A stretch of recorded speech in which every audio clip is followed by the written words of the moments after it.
Welcome to the Gospel According to Star Trek podcast. I'm Kevin C. Neese. And I'm Mike Poteet, and you're listening to episode 60, reviewing A Moral Star Part 2 and All In.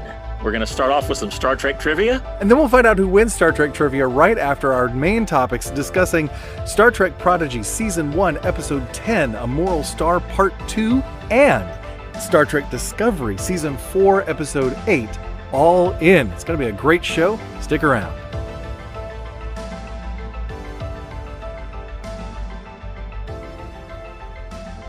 Well, Mike, it's been too long.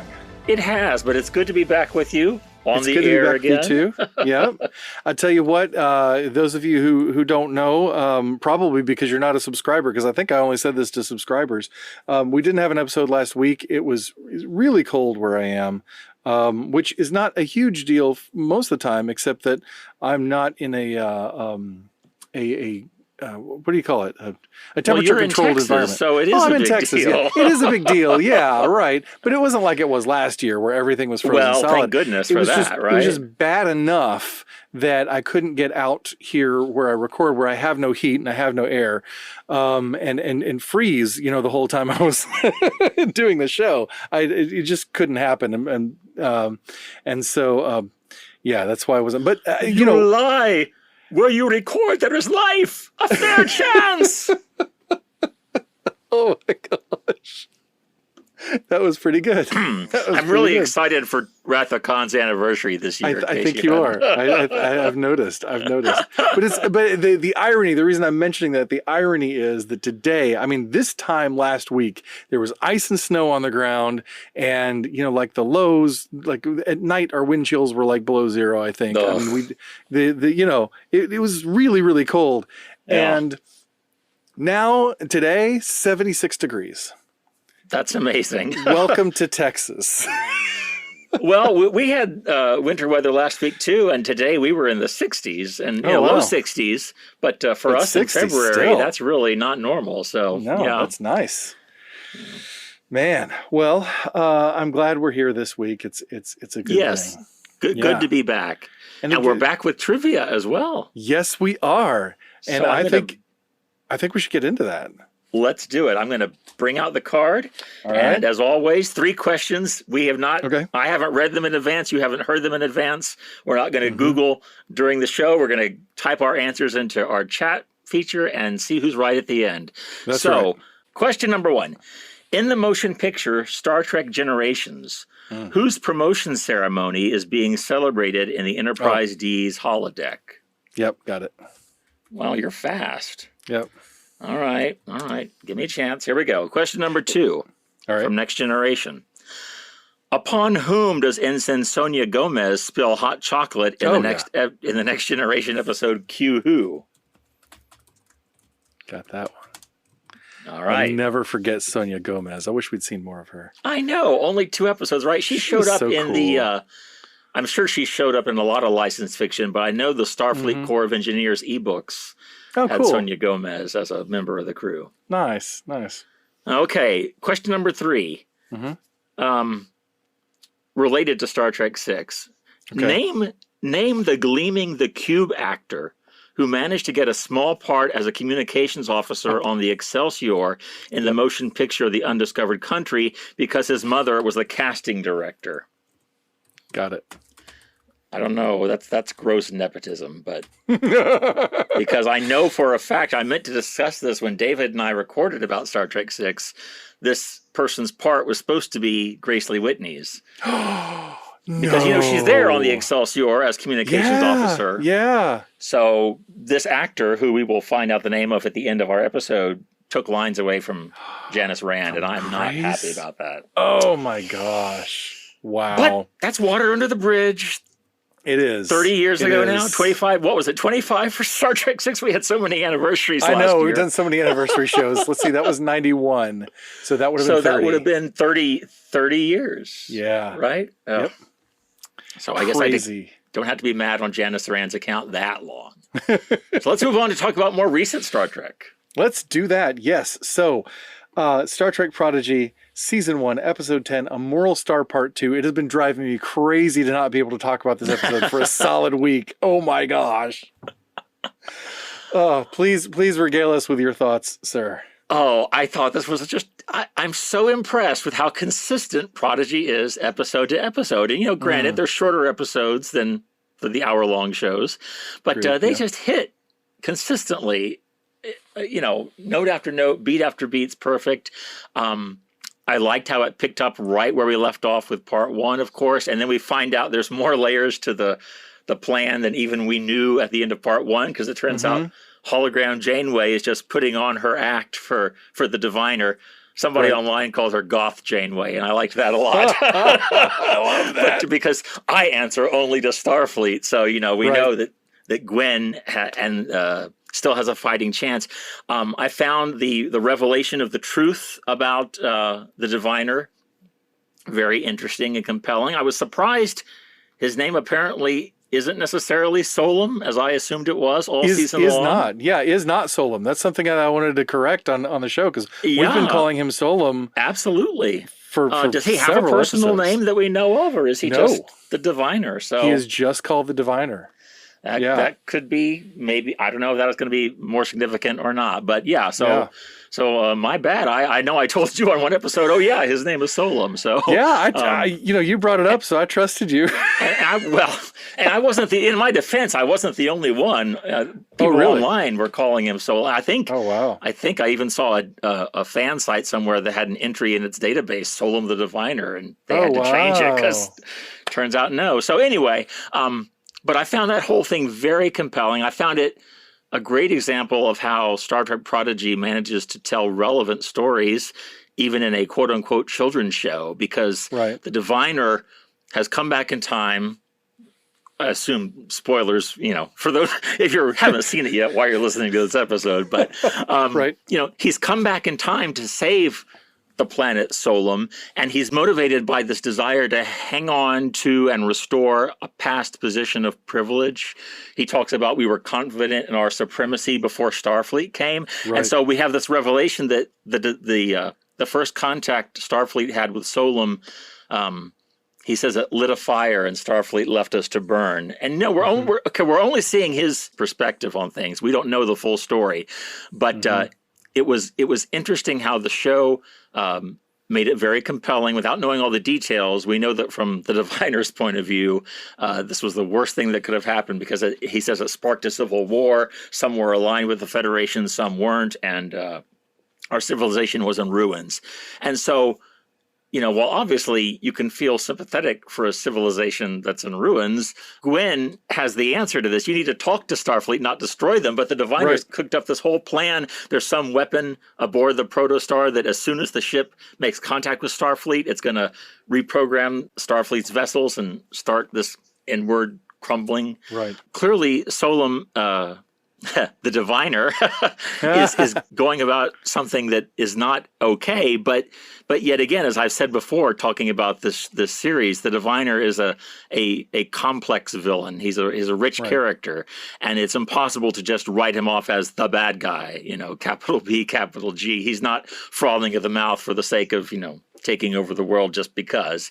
He's got motivation, and it's not okay. And this is where I think it's relevant, because we see in our society today people who want to hang on to the way things were and recover what they believe is lost glory, and get back to positions of power they once had that they feel they no longer have, or they feel are being threatened. I think Prodigy is telling us those emotions are understandable, but it's not okay to go about destroying everything because you can't be on top anymore, right? And Gwen is pointing out a better way. Talk to them and find a way to coexist. And the diviner's not interested in that. And I want to talk more as we get into it about what transpires in the holodeck once the rest of the protostar crew is able to beam over one by one. I don't think we've ever seen shield emitters only targeted on a starship before on Star Trek. We have. Have we? Okay. Yeah, okay. I'm pretty sure we have, yeah. Well, probably in 55 years, probably. But I thought it was a very clever thing they could do. Dal says, I can't believe I never thought I'd say fire on our own ship. But, but they do it in a very targeted, surgical way, right? So it's not just a shoot 'em up, and they come over one by one, and things go sideways. yeah, things go sideways. Yeah. But it all ends up okay for our crew. They're back on the Protostar, and hologram Janeway is recording a log entry about how great they've done, and they've come together, and that log entry sounds, just in case you haven't gotten them yet, sounds so clearly the themes of this show: cooperation, family, friendship, trusting each other, working together. But there's this great dramatic irony, right? Because Gwen doesn't have memories of what she learned from her father, that there's this weapon aboard the Protostar, just this trap waiting to be sprung as soon as the ship reaches Federation space or makes contact with Starfleet. And so it creates a whole aura of tension and dread in the last scene, this tag scene where we see the real Catherine Janeway, Admiral Janeway, aboard her flagship, and they've picked up the Protostar's warp signature, and they're going to meet it. So it's a happy ending for all the characters on screen, but we in the audience know something potentially very, very bad is about to happen. So I just, again, my kudos to this series for constructing such wonderful stories, such engaging stories, such emotionally powerful stories, and socially relevant stories, all in the space of 25-minute episodes. Again, ostensibly a children's show. I'm really amazed at what they're doing. Yeah, well, I think it's beautiful. It's a great episode. It was. I'll talk about part of it in a little bit, but it was such a profound episode for me. I do want to say, we had the whole thing about, people assuming that Solum was the diviner's name, and I was glad to know that we weren't the only ones. I was also glad to know I wasn't the only one who, when the diviner was talking about what happened to Solum, to their planet, I caught for a second, I thought he said something about mirror, like a mirror universe thing or something like that. And I was like, really? What? And he has this line: after their mere arrival, civil war splintered our people. And I know I was not the only one, because at least one listener emailed me and said, what were they saying about the mirror universe? Oh, really? And I was like, I had the same thought for a minute. That would be an even bigger twist. Yeah, then I had to go back and realize, from the future and from the mirror universe. Right. That was very interesting. But it is interesting also. There's a relationship, I think, between the diviner and Khan. And because he is seeing himself and his people and his planet as wronged and destroyed by the Federation and by Starfleet. And, is that the case? Is that not the case? I mean, did they know what happened? Did they, what were the circumstances? We don't know how this happened at all. Surely Starfleet didn't say, well, clearly we've bungled this. Well, right. I mean, that's why I say there's got to be more to the story. There's got to be more to the story. And doesn't it shine an interesting light in retrospect on, I think it was episode 4, where they're going to the planet so Damon Nandi can get, and Janeway gives the speech about first contact and why it's so important, and as Star Trek fans, well, I'll speak for myself. I was thinking, we know, we get it, and they're just telling the non-initiated, right? But here we find out that this whole conflict with the diviner stems, again, rightly or wrongly, from something that happened when Starfleet made first contact with Solum, and I wonder if it's going to be a very complicated situation where we think, well, whoever made contact with Solum did do something wrong, and they didn't quite obey the prime directive or first contact procedure or whatever. And so we'll find out. But I think it puts that choice to focus that earlier episode on that issue in a new light. Yeah, it's going to be very interesting to see how that works out. And I'm glad you made that connection. And I appreciate you bringing up that episode, which, by the way, was called First Contact. Remember that? Right. How can I forget that? Beautiful pun. Yes. But there again, bringing in that first contact itself is a very important theme in the narrative of this series, and I love that connection.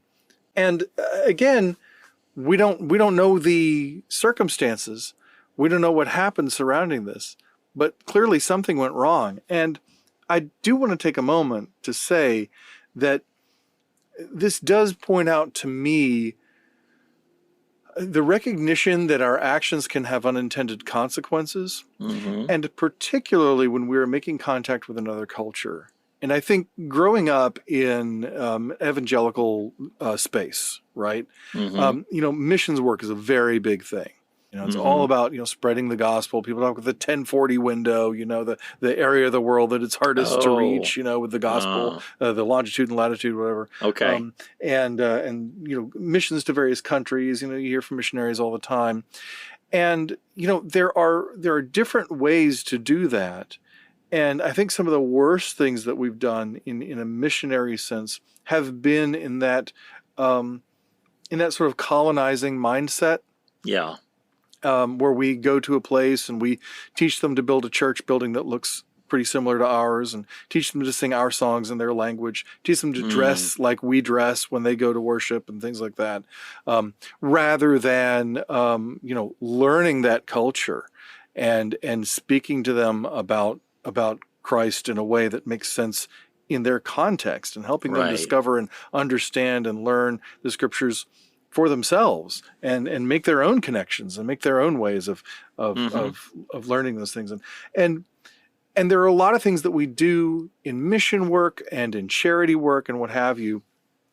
And I talked about this a little bit actually in the first book, where we don't really think through necessarily the consequences of what we're doing, and we'll do something that we think is helpful, or we think is kind, or we think is on the face of it seems like, oh, well, that's a good thing we should be doing, right? But what we're actually doing is upsetting an economy. What we're actually doing is messing with a cultural tradition. What we're actually doing is starting people at odds with one another, or whatever. There are all sorts of consequences to actions that we have to think through before we take them. And not just assume that because something is done by a charitable group or by a church or by a missions organization, whatever, and even if it's done with good intentions and with a pure heart, we still have to be very careful about how things are done. And I think that's something that just a small thing, but for me, that's overlooked in Christian culture. It's not a small thing at all, because as you say, when you study the church's history, that is such a large part of it, unfortunately.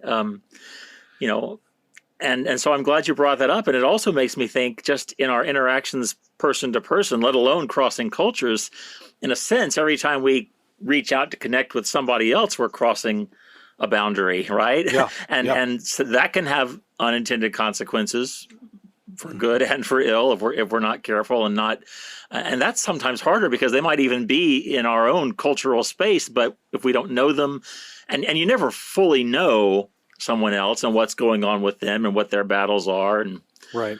I agree with you. And I think it also, just as Christians, we have to be very thoughtful about how we engage other people, because it is such a potentially powerful interaction. Yeah, absolutely. And learning to be, I think, being better listeners and learners.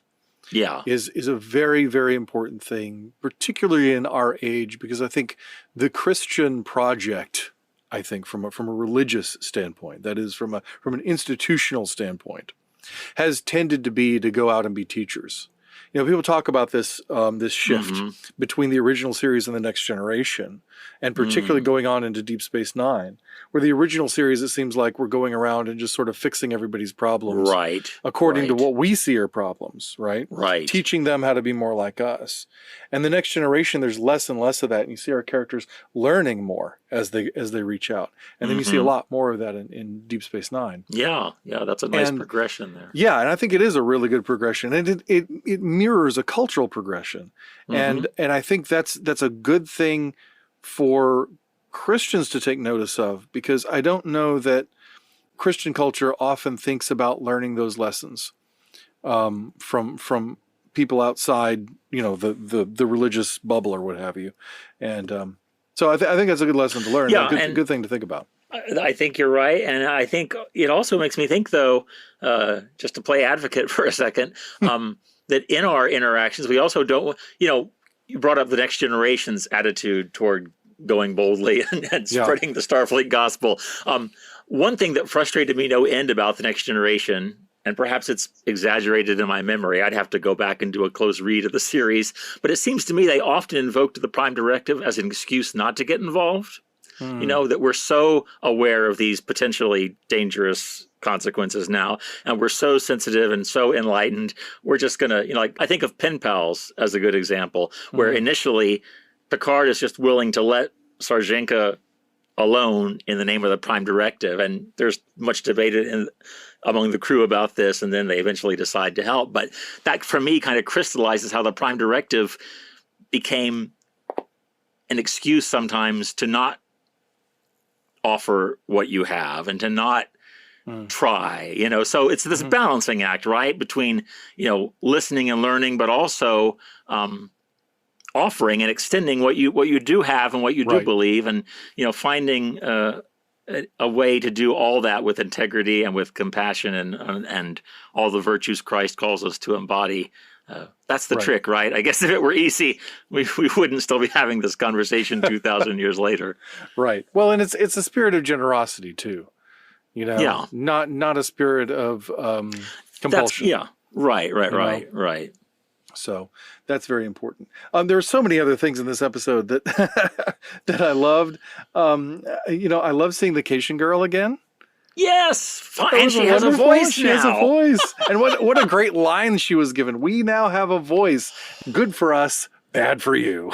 I love that line, especially just coming off of the Advent and the Christmas seasons, where we hear in Luke's gospel, we hear stories and songs about how God is going to upend the social order with the coming of the Messiah. Yeah. I've heard some preachers call it, instead of turning the world upside down, turning the world right side up. Yes.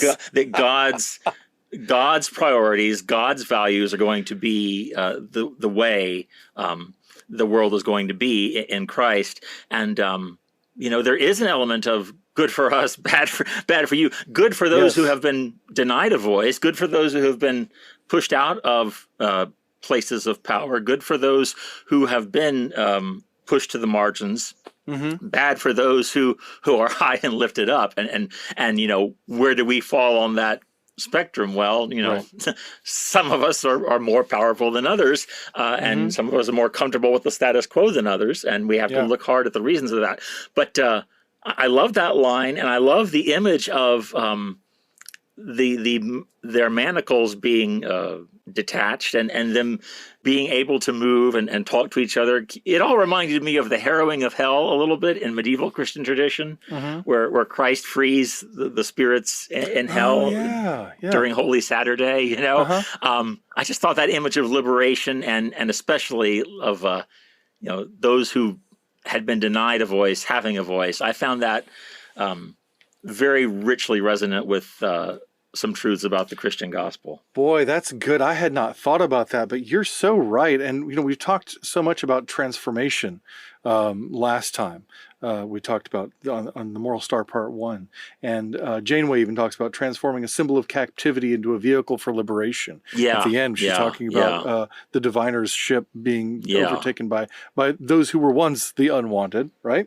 But I love the idea of their symbols of their captivity become their liberation, because it is what gives them the voice. Right. Because Dal's able to hack them. And point of order for both you and Prodigy's writers, they are shackles, not manacles. Manacles go on the wrists, shackles go on the ankles. So these are shackles, not manacles. But that's just me being a grammar nerd. No, you're correct. You're correct. Correct is correct. but I love that, and I hadn't even thought about releasing and then that's part of the calling of Christ, right? That's part of what he comes when he revealed himself as the Messiah in the temple by reading from Isaiah. He said, "The Spirit of the Lord is upon me, because He has anointed me to preach deliverance to the captives." And that's such a central part of the Christian story and the Christian gospel. And it's really easy in a really spiritual sense to think, to free us from our sins, right? Right. But that's so personalized. and that's so like about my eternal destiny or whatever. What about the sin that is going on right now, that is oppressing people right now in this world and in this place? And how do we, as the hands and feet of Jesus, how do we as the body of Christ carry forth liberation, to proclaim the acceptable year of the Lord to those who are in captivity? I'm glad you said that, because I think that often gets overlooked when we read about Jesus standing up in the synagogue to read that from Isaiah, that he's not, I mean, I think, yes, those spiritual dimensions are there, but he's primarily talking about those who don't have enough food, and those who are being held against their will, and those who are literally blind and can't see and navigate their way through life, and I think sometimes we leap so fast to those spiritual dimensions. So I'm glad you're encouraging us not to, but to sit with, what does it mean that these are the people Christ has come to free, and what does it mean for us as the church? How do we evaluate our ministries, our programs, how we spend our time and money by those criteria? Are we fulfilling that way of the Spirit that Jesus has shown us, and that we've been called to join? Right. Well, but even just, I mean, yes, in those sort of general senses, the prisoner and the poor and the oppressed and the abused, all of those people, right? But look at Jesus within the context of when he says that. He's a member of an oppressed people. Right. Standing up, within the context of his oppressed people, speaking to his own people from their own words about bringing liberty to the captives, right? He's talking about liberating his own people from not from Roman rule in the political sense necessarily. That's not necessarily his goal. He's not here as a political figure per se, but he's definitely standing up against empire. And it's inherently a political stance to say, I'm on the side of the powerless. The oppressed. Right. And then that's where he comes into conflict with the upper echelons of his religion, because they have an understanding with their oppressors, and they don't want the status quo messed with. So that's where he gets into trouble. But anyway, I think it's such an important point and such an important goal, the liberation of the captives, and what a beautiful picture of it is in this episode. Yeah. So let's talk a little bit about what happens to Solom. What happens? No. What happens to the diviner? We're still doing it. Yeah. Well, you're right. Thank you for the correction. Yeah. So, how do we feel about the fact that the diviner is left behind as the only unwanted in the ruins of what he's made? On the one hand, I think it's incredibly poetic justice. And I think it's a great illustration of the way of the wicked being brought to ruin, to use terms from the Psalms. Yeah. On the other hand, it doesn't seem quite Starfleet. Yep. I mean, again, not that the diviner is the great hero of the piece, certainly not, but he is a complex character, and he does believe himself to be wronged. And again, that doesn't excuse anything and everything just because you think you've been wronged. Right. So let's talk a little bit about what happens in the holodeck. Zero reveals themselves in all their Medusan awesomeness, in the literal sense of that word, that overwhelming presence that drives most people mad when they see it. Right. That's kind of what I was getting at a few episodes ago, when I felt like this crew might have the freedom to do things Starfleet wouldn't do. I'm not sure Starfleet, if Zero had been a Starfleet officer, if that action would have been condoned or sanctioned. But on the other hand, it sure feels right. As Zero says, you used me to hurt others. It's time I show you who I truly am, so you cannot hurt anyone else. That feels very right. That feels absolutely what Zero should do in that situation. Zero was weaponized by the diviner and denied agency. Yeah. And now Zero is asserting themselves. And if that hurts the diviner, part of me thinks, well, so be it, and so I found it, that's what I hope Prodigy doesn't lose, because it's an action that I don't think Starfleet would be okay with, but I think not being Starfleet, this crew has some space to do things that, and I'm not advocating, understand, for them to go, crazy without morality and just doing whatever. But Right. that was a very honest and brave action, I think, that Zero took. And while Zero clearly knew it was going to harm the diviner, part of me is okay with that. And by the same token, the diviner we see left behind as the only unwanted in the wreckage of what was once his place of power. And a large part of me thinks, well, that's as it should be. That's poetic justice. That's just, that's the way of the wicked being brought to ruin. But on the other hand, I don't think Starfleet, I'm surprised Hologram Janeway seems okay with kind of leaving the diviner behind, because what happened to talking? What happened to coexisting? Is Starfleet ever going to know now that things went bad after first contact with Solum? So I guess my point in all this is some competing strains of thinking what's right, what's wrong, some competing moral impulses at the resolution of this episode. And I'd love to get your thoughts on those too. Yeah. Couple of things. I mean, one thing is, I talked earlier about hating having to wait a week to talk about this episode. Yeah. But on the other hand, I've been a little glad that I've been able to wait a week, because this episode was really heavy for me because of that scene. I was devastated after this episode. I was just that scene obliterated me. I was just like, I was stunned. I was shocked. I was shaken. It was awful. I was texting with a friend of mine, and I was like, that was horrifying. Wow. And it wasn't just what happened to the diviner. It was happened to Gwyn too. When I mean. Right. Yeah, she's probably going to be okay in the back of your mind, but just seeing her suffering like that, seeing that happen to her, that just broke me. Absolutely. That was really hard to watch, and particularly because these are younger people, I think, and because I'm a dad, I think there's something about that wrapped up in it. But also, I've been very, very troubled by Zero's actions. Very troubled, and very troubled by what happened to the diviner, because I get and I understand how good it feels. And there is a sense where, we want to see those who have been oppressed and those who have been held back show themselves, and be able to show themselves. And, we talk a lot in Discovery about visibility, about being seen.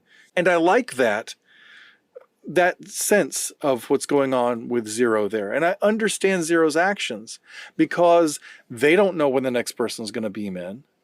They see that Dal and Gwyn are down, and they have been so abused, and underneath their really cool, really sort of even keel demeanor, and their just sort of general fascination with life, they're very scarred, and they're deeply traumatized and deeply abused, and they haven't been able to work through all that.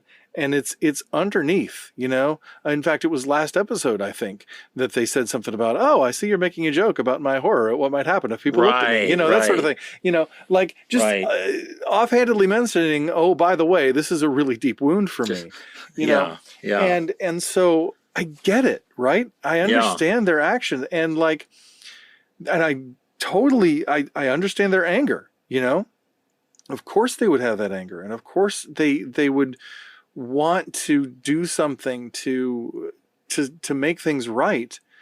But I just don't believe that two wrongs make a right. And I feel like I was like, I even said to my friend about this, I was like, it would have been more merciful to just kill him, when we talk about the Borg, we talk about a fate worse than death, and I feel like that's what looking at a Medusan consigns a person to.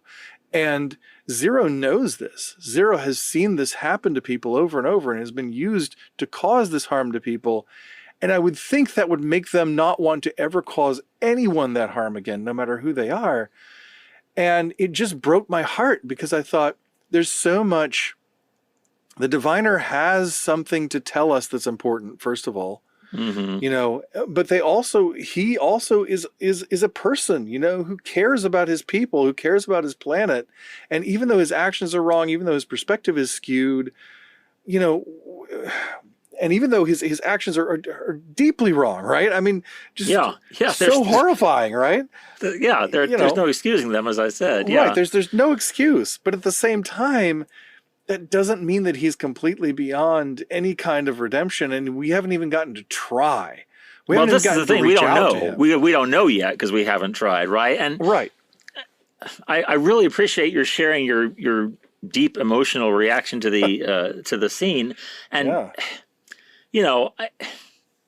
I don't even feel though that I'm in a position to judge what Zero did. This is why I feel so conflicted about it, because who am I to tell somebody? It seems to me this is kind of this is it seems to me like what my ambivalence and what you're saying is all part of how people in privilege and power might be expected to react to something like that, but what about the diviner, and I caught myself thinking that and telling myself that as I was watching, like, why am I so concerned about, the diviner being left behind, so I don't know. It just, and to their credit, Zero is horrified when they realize Gwen has been harmed by this as well. Right. And so I think there's a lot to work with there in terms of the show and the character, but it leaves me, I guess, staring at my own comfort with the status quo and thinking that, the fact that I maybe identify more with the diviner in the situation than Zero says not so great things about me. I guess that's where I'm left with it. I don't know. Well, I don't... I want the diviner to be brought to justice, right? Mm-hmm. But I just don't feel like this is justice. This feels more like retribution, and that bothers me. It would feel like retribution to me if it weren't such a moment of, because I don't think Zero is thinking of it that way. I think I was going to say earlier, and I'll say it now, I think it's in some ways where that line vacation says sets us up for it, Yeah. We have a voice, good for you, or good for us, bad for you. I mean, this is the logical endpoint of that, right? I suppose it's like you said, it doesn't feel very Starfleet. And I think the reason it doesn't feel very Starfleet is that the Starfleet way, and I think also the Christian way, is to try to the last to give people a chance for redemption. And I just don't think it's in anybody's hands to unilaterally do something like that to someone else. I don't think anybody should ever do that. I don't think it's ever right to put somebody into that kind of lifelong imprisonment within themselves. It's just so horrifying to me to think of doing that to another being. I don't care who they are or what they've done. Yeah. It just feels deeply, deeply wrong to me. And I get, again, like, Zero's anger is righteous. Yeah. We talk about this in Next Generation, it's particularly in the episode Descent. We talk about that, emotions can be used for good or evil, there aren't necessarily bad emotions and good emotions. It's what we do with them that makes the most difference. And, I think Zero's anger is righteous, right? But I don't know that their actions are righteous. Mm-hmm. And I think that's a very careful consideration that we have to make about what our feelings are and what we do with them and what the best thing to do with them is. And I can't fault Zero for doing what they did. I don't think they were in a position to step back and make a rational choice. That's the thing. I mean, in the heat of that moment, I do understand. At the same time, I found it heartbreaking. And I hear you. Because even though I despise everything that the diviner has stood for, at the same time, here is a person, this is another sort of ethical issue. Here is a person who is doing very wrong things, but they're doing them for a reason that we need to know about. The diviner has been sent back from the future to tell us something that we need to hear. Yeah. We need to know that this goes sideways and this whole planet gets destroyed and something needs to be done to stop this. Even if the messenger is telling us in entirely the wrong way, even if the Yeah. messenger Yeah. is wronging us, Yeah. we still sometimes need to listen to what they have to say. People who have been oppressed, or people who have been hurt, or people who've been who are grieving. We'll talk about this in the Discovery episode. Can do things that they shouldn't do for reasons that are still important. Mm-hmm. And it's so easy to look at somebody and say, "Oh, look at the way they're acting. That's wrong what they're doing. Therefore, we can dismiss everything that they're saying." Mm-hmm. You know, whereas they might actually be saying or have something to tell us that we do need to hear and do something about, but we're going to have to look past those actions. We're going to have to, deal with them, but not dismiss that person. So it's very, there's a lot of complex stuff going on there. Yeah, no, and you say it all very well, and I hope the show will revisit that complexity and not. I think what maybe troubled me most was that it just wasn't referred to again, and kind of even Hologram Janeway sounded very approving of it, and that I thought, I don't know. So I hope the series will revisit it. Well, and Gwen even has the line to her father, "You can't trade one tragedy for another." That's true. Yeah. And I think that's what we do with something like that. Yeah. I think that's what's going on. We're trading the tragedy of the diviner's actions for the tragedy of his madness. And I don't think what I say is two wrongs don't make a right any more than two rights make a wrong. And I just felt like that was a wrong. Yeah. So. But at the same time, I don't know. There's a lot to cover on it, so it's interesting. It'll be interesting to see. I hope they revisit, and I have faith they will. If they don't, then that will be the first beat they've really missed, in my opinion. Yeah, I agree with you. I think I'm excited about what's coming next. Yeah, and I was astonished to see Admiral Janeway at the end and saying, "I'm coming, Chakotay." Oh my gosh. Because I am a hardcore Janeway Chakotay shipper. I know you are. So so I'm like, you may be vindicated yet. Right. I hope so. But I don't know what's happened to Chakotay, No. I saw a fan hypothesis that the diviner was going to turn out to be Chakotay somehow, but I don't think that's the case. Think so. No, that's too convoluted. That wouldn't work. Fun though, clever, but don't know. Yeah, but it was before the series. Before I called the series finale, it wasn't. It was to think we've got 10 episodes left in this season. The mid-season finale, and proof in the pudding. Tonight at dinner, my daughter says, "Oh, I guess tomorrow we'll have a new Prodigy to watch." And I had to remind her, "No, it's taking a break," and she was disappointed. So and she's older than the target demographic ostensibly. She's 14, but so are we. No kidding. Yeah, I was going to say. So I'm so pleased and proud of Star Trek for putting out a show like this, and can't wait to see where the rest of the season takes us. I agree. So moving on. Oh, we my have goodness. An embarrassment of riches to talk about since we took last week off. So yes, I know. We are all in for this one. Discovery season 4, episode 8. All in. What'd you think of this one, sir? All in. Well, I say an embarrassment of riches, but I will confess I didn't enjoy this one as much as I've enjoyed some other. Not really. I found it on the whole kind of derivative of other stuff. Really? We've got lots of Star Wars Cantina vibe going on. We've got a character named Haz Mazzaro, which makes me think of Maz Kanata from the sequel trilogy. We've got, the whole episode to me, I mean, there was some powerful stuff near the end with Book and Burnham, which I appreciated, but on the whole, I was surprised. I thought the episode was a lost opportunity to keep the momentum going from the previous episode, because no sooner are we into it than we find out,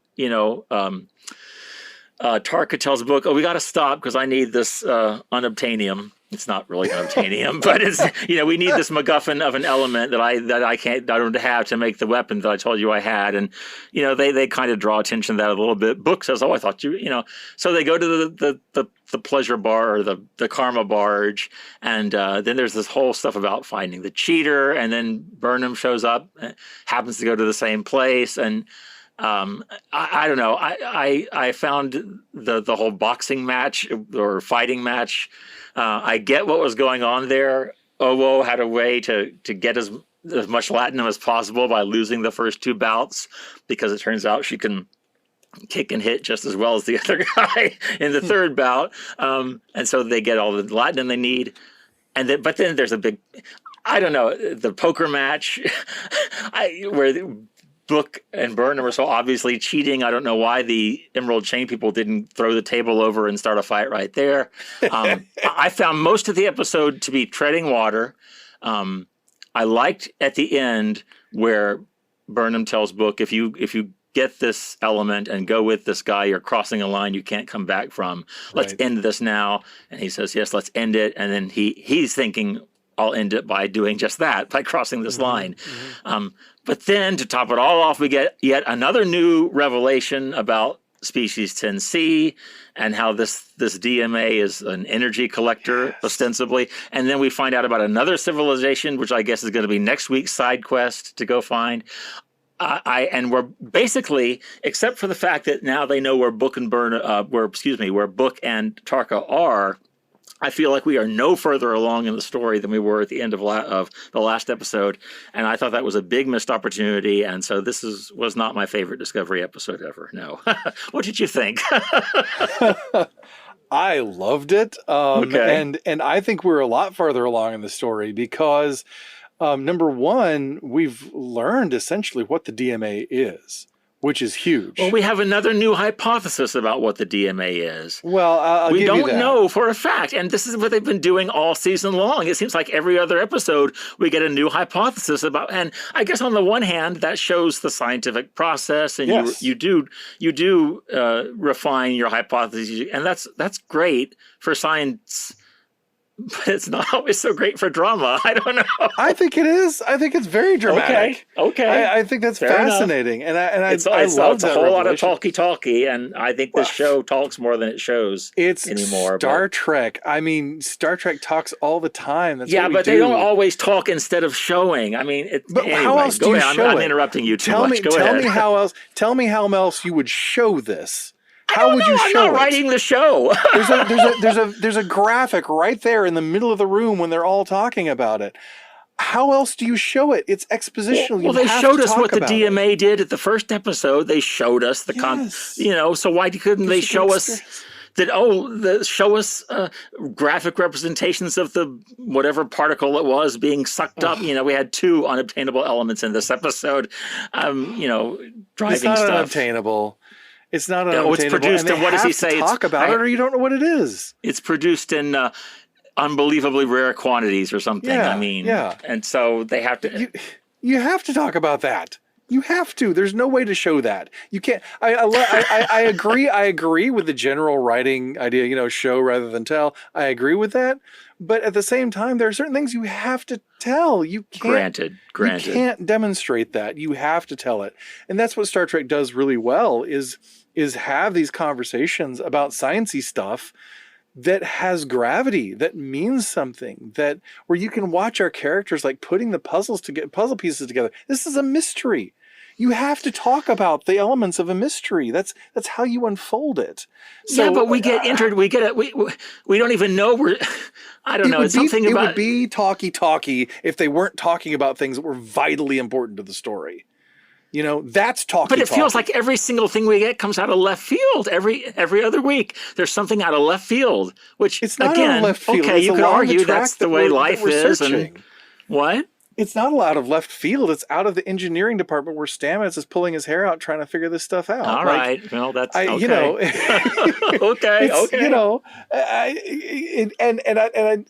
But you talk about talking. We had a whole big fight scenes in this thing, and a whole big things chasing people around this chasing. And how Starfleet did that feel to you, honestly, in your heart of hearts? The fight scene with Owo fighting and Burnham acting as her barker. Step right up and place your bets. That was perfect. What other Starfleet character would do that? Lots of other. We've had lots of who? Kirk. Name them. Kirk. You think Kirk would have done that? Right off the bat? Came up with. Kirk invented a game out of thin air and knocked at the table. He didn't get in a ring with somebody and. Yes, he did. When did Kirk get in a How boxing many- ring with somebody? A boxing ring, schmoxing ring. How many fist fights did he get into? Look at Code of Honor. Look at Deanna. Look at Tasha getting into that whole ceremonial combat. Look at the ceremonial combat that Kirk got into with Spock in a mock time. Look at the ceremonial combat. Save Spock's Look at the right. Okay. Well, look at the combat that Kirk, all Spock, right. and McCoy got into in Bread and Circuses. Dude, this happens all the time. What are you talking right. about? Okay. Fair enough. I mean, but no, and that was what was great about it. Is it felt like classic Trek. Like this is the kind of thing you would see in the original series or in Next Generation or whatever. This is the kind of thing you would see. It felt like that episode of Battlestar Galactica where they were all boxing each other. I didn't see that one, but look at what is it? The Great River episode of Deep Space Nine, where Nog and Nog and Jake go through this whole thing of like trying to do all this stuff all throughout the episode to get to their goal. I love seeing those kinds of stories. And the thing is, it wasn't just about the stuff that happened. I mean, yes, from a plot perspective, you can say, okay, we know more about the DMA now, and we know where Book and Tarka are. Okay, that's a lot to accomplish in one episode in terms of plot points for me. But then also, it's not just about the plot. It's not just about moving the plot forward. It's about the character relationships. This was all about Michael going after Book and giving him a chance and trying to save him and trying to pull him back and realizing that he's not going there. That whole poker scene, I mean, yes, I felt the same thing where I was like, dude, Haas has got to be thinking that they are cheating and not caring and thinking it's funny. Yes, well, to his credit, that actor conveyed that very well. Yes, so I did enjoy his performance during the whole thing. Yes, I thought it was great because they're hilarious. I wish they'd given him some better dialogue, but his performance was fine. I thought his dialogue was great because he used he used all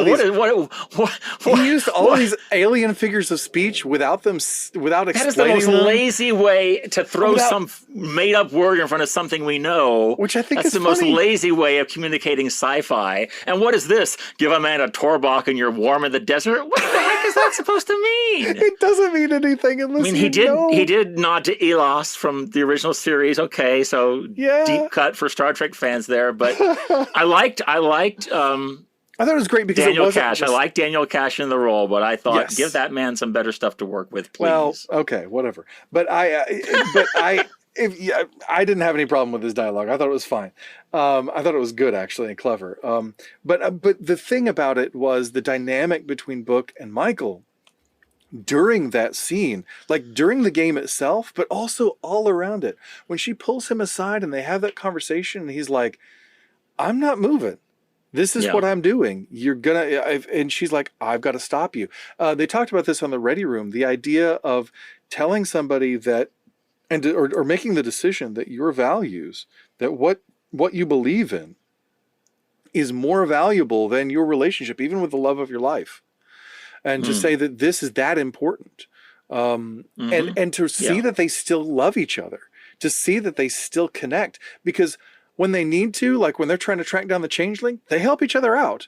They both help each other out when they're doing things. They get back into their old habits and everything, and they're still, if not for this thing that's come between them, they would still they're still a unit, they're still a team. And I loved that. And I loved getting to see them interact in all those ways. And I don't know. I thought that was beautiful. I thought there was so much for the characters in this episode, and not just them, also with Owo, because that fight, I mean, again, the fight scene is not about the fight scene, especially in this, because then now we're learning something about Joanne. We're learning about what she's capable of. We're learning about what she has inside of her, the way she has that. Because that fight that she brings, I mean, I'm talking about this as a Rocky fan now. That fight that she brings is the fight that she has in her, And when she's having that, I love that communication that she has with Michael, where she basically says to her, "Look, I don't need your permission to do this, but please let me." Which I love. I did like that. I love that she's like, "Look, we don't have any jurisdiction here, but in all honesty, relationally, you're still my captain. I'll do what I'm going to do. If I have to do this without you, I will. But please Give me your permission, give me your backing. I loved that. And I loved the connection between the two of them, when they embrace each other and, put their foreheads together and all that. And just seeing those two characters interact and play off one another and push and pull with one another, I thought was great. Brought a lot of layers and textures to Owo's character, which I've wanted for a long time. Yeah. And so that was beautiful. And then apart from that, we even had that great scene between Hugh and Paul, which is, Paul maniacally cleaning their quarters, I'm sorry, Hugh maniacally cleaning their quarters. Right. And Paul's like, the ship does this for us, and Hugh keeps telling the Dot to get out of his way so he can clean, Right, right. And the way they connect and the way Paul relates to him and is like, look, I understand that anxiety. I have that too. Look at the things that I'm having to deal with too, but you know what? Kovich was right. You need to get away and take care of it. And telling him too, you don't have the responsibility. Like what other people do is not your responsibility. That you can only do the best you can do to give them advice and to nudge them. And it's their choice what they do with that. You're not responsible for that. As somebody who has counseled a lot of people over the years, I really felt that, because it does. You can start to feel very responsible for somebody else's life and somebody else's decisions when you're trying to help them through something. And it's very difficult and it almost feels callous to pull yourself back enough. And pastors have to deal with this so much. Sure. To pull yourself back enough to not feel like you have to rescue them. And they are your responsibility. To see Hugh in that space, I related to that a great deal. And I think that was very good to see for his character and for their relationship. And also I just love the beat when they walk out of the quarters and the Dot starts cleaning again. The Dot starts cleaning. I did like that scene. I wish there'd been a little more expansion of that subplot in this episode, but it was a nice scene. It was. And also, we got to get off the ship, go to somewhere cool and have fun. Well, how cool it was is maybe a matter of opinion, but it was derivative. It was nothing we hadn't seen before. I have to say that the changeling, I love the way they do the changelings in this. And okay, are we supposed to think those are Gamma Quadrant changelings? Are they Dominion changelings? I think those are yes. They just threw that out there like, oh, a changeling. Oh, you know.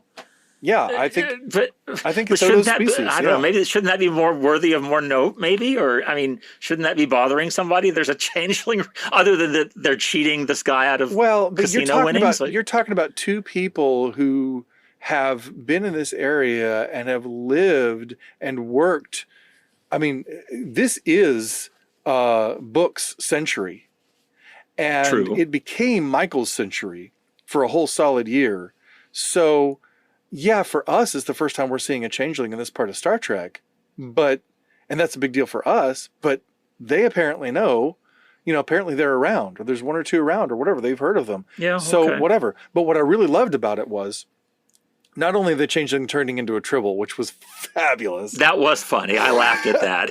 And a big tribble, too. Yes, rolling down that hallway. Gorgeous. I loved it.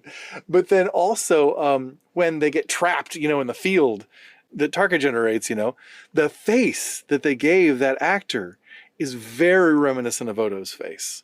They gave them like an Odo face shape, Odo-shaped face, and I really loved that. I thought that was a cool little homage to Odo and everything. And I don't know, I thought that was cool and a lot of fun. And I just enjoy seeing our characters out of their depth, or not out of their depth. I like seeing them out of the place where we normally see them, and still getting to work through and develop this stuff that is essential to the character story, which to me is like why I'm here. Like I figure the DMA thing will solve itself. I'm really interested in Book and Michael's relationship, right? Well, I understand. And to be fair, maybe it's just that, I came into the season thinking the DMA was going to be one thing and it's turning out not to be, and that's okay. It's their show. It's not mine, not exclusively mine. I'm a fan, but it's not mine to create and to plot and to plan out. So, fair enough. I should let them tell the story. And then at the end, I can say whether, Because this Well- this is this season is a whole story, as It is. all Discovery seasons have been. Yeah.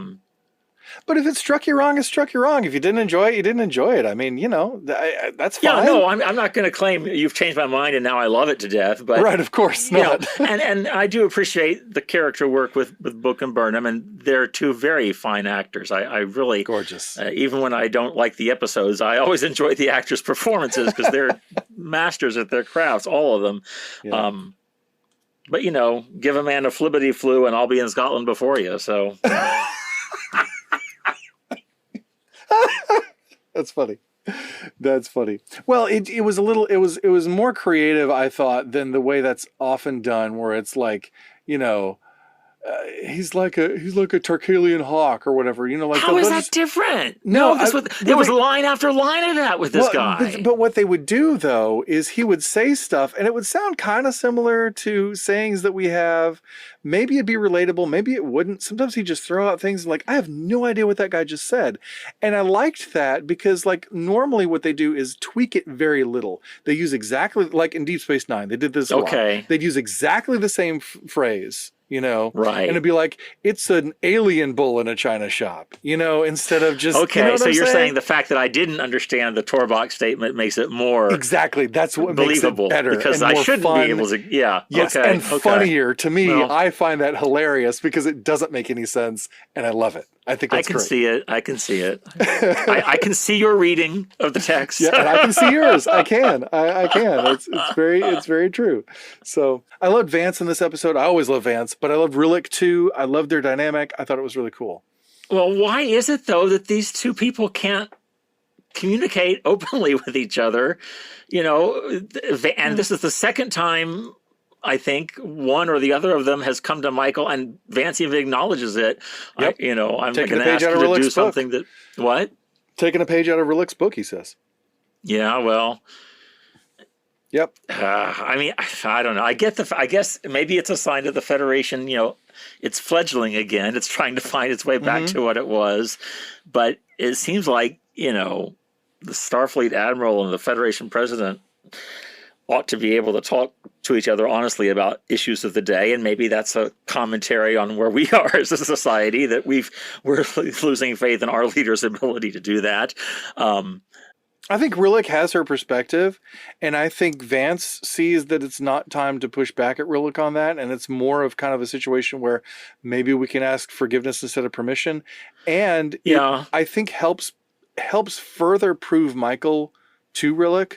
It ultimately furthers their trust, and I really appreciate that, because it's basically like, I remember when Rillick said this to Michael, and I hate this line, but it's like, you're too close to this, right?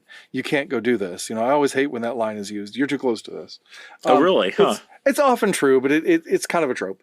But when she says that, and I said, oh, you can't say that to Michael Burnham, because I'm thinking, that Michael has a tendency to hear that and then go off and do whatever she wants. But she doesn't, and she's not going to. And it's Vance who gives her the permission to like find a way around this, like stick to the letter of the law, but figure out how to, figure out how to make this work for the spirit of a greater justice, basically, which I always appreciate. Yeah, I can see that. And when he handed her that, I'm like, yes, Michael can run with that. Perfect. Because it takes those rogue elements in her character and puts them to work under authority and within a structure. She's learning Vance is learning, and Rillick is learning how to work the system to allow her the space to do things that would normally, where she would just be breaking the rules. And I think we've done that in the past in Star Trek, but we had to really earn it with Michael's character, because she had to go get through all those processes of like being so rebellious.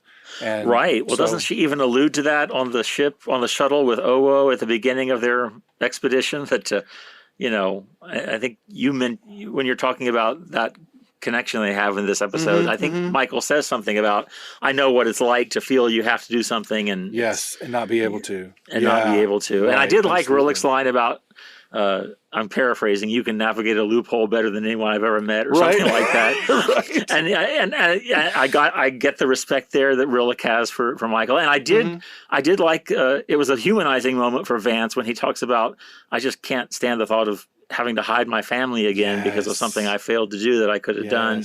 Somebody I let into the fold. There you go. Yeah. That was an interesting moment for him. Yeah. And that, I think, again, I see often these sort of pastoral burdens that are on captains and admirals and things, that these shepherds have of, you do have this sense of responsibility for your flock, as it were, right? And that you let somebody in, and that happens so often in churches, that somebody comes in and things go sideways, in a hurry because you trusted the wrong person, and and it can be really, really damaging. So, that's something I relate to a lot, and I really appreciate that Vance had that honesty with himself and with Michael, and just to see the trust developing between the three of them in this episode was really fantastic. I enjoyed that a lot. Well, I'm not going to stubbornly say I hate it. So I'll watch it again sometime with a little more open mind, maybe. And sometimes you're just not in the right place to see something, and whatever. But that's okay. Hey, I didn't like the Prodigy episode that everybody else loved, so it's all cool. Right.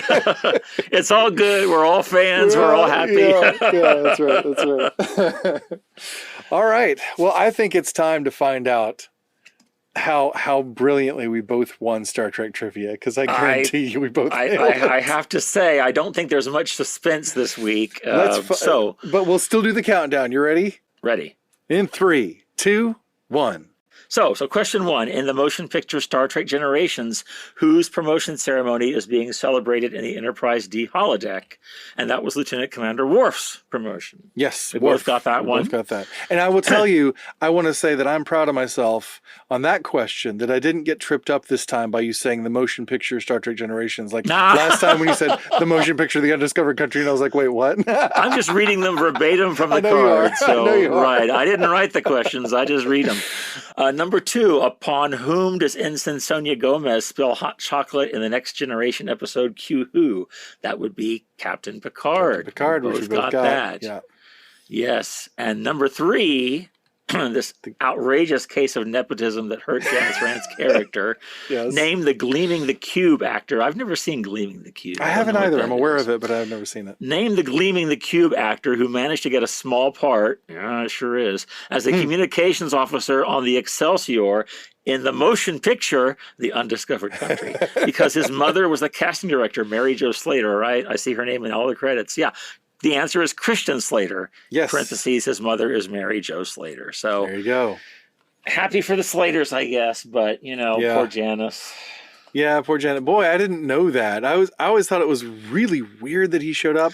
I thought it was too, and I didn't even make the connection. I didn't see the name Mary Jo Slater. I'm sure I've read it before, but just never connected it with Christian. Yeah, I'd never made the connection, but I remember watching that in the theater, and the lights come up, and it's Christian Slater, and it pulls. The audience laughed. I mean, it pulls people out of it. I mean, maybe now, 30 years later, not so it doesn't much. matter so much, but it sure would have been nice if they just.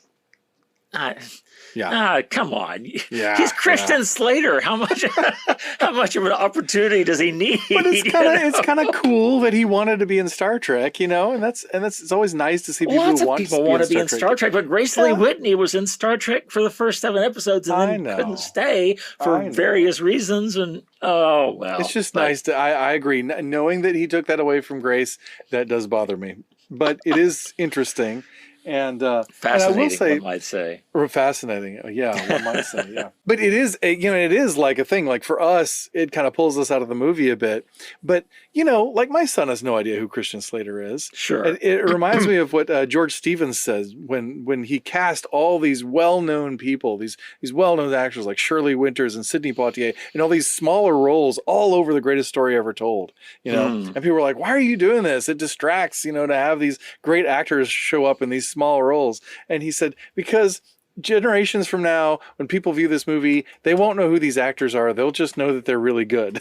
You know? That's a good point. And they'll That's a serve the good story point. well. And I don't know if he's been vindicated in that regard or not, but it's you know, it is a long game perspective. So got to give credit for that. So we both scored 3 points this week. We did. So we're tied. we are co-champions of Star Trek trivia. Hoorah! Yay! Yay for us. I'm envisioning us holding the trophy between us, you know, with our hands raised over our heads. Yes. You know, with Vulcan salutes on the other hand. And we established offline, remember, our trophy is the golden self-sealing stem bolt. Yes!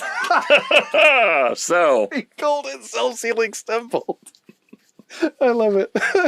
you can't ask for a greater no prize than that.